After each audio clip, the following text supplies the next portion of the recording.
Es nevaru vairāk izturēt.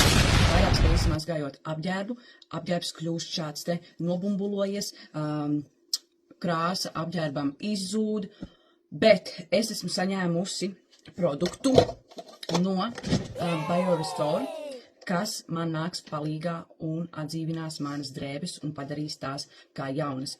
Tāpēc es gari nevilkšu garumā, liksim mazgāties drēbes un tad jau skatīsimies, kāds būs rezultāts.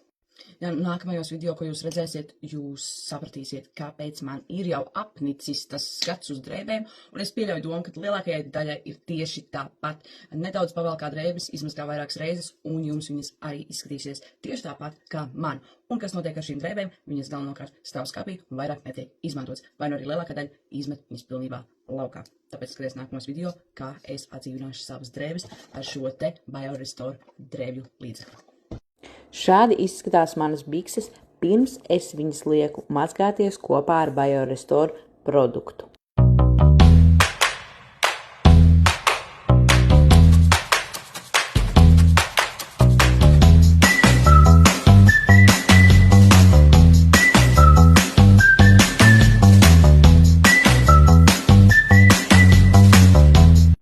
Kad drēbes ir ieliktas veļas mazgājumā mašīnā, mēs tās pārklājam ar BioRestore produktu. Pēc tam aizveram veļas mašīnas durvis un iestatam iestīmos 40 grādu temperatūru un mazgājam pusotru stundu. Wow! Paskatieties, kāds ir rezultāts pēc mazgāšanas ar BioRestore līdzekli. Paskatieties, neviens kamolīts vairs nav un krāsa ir sulīga.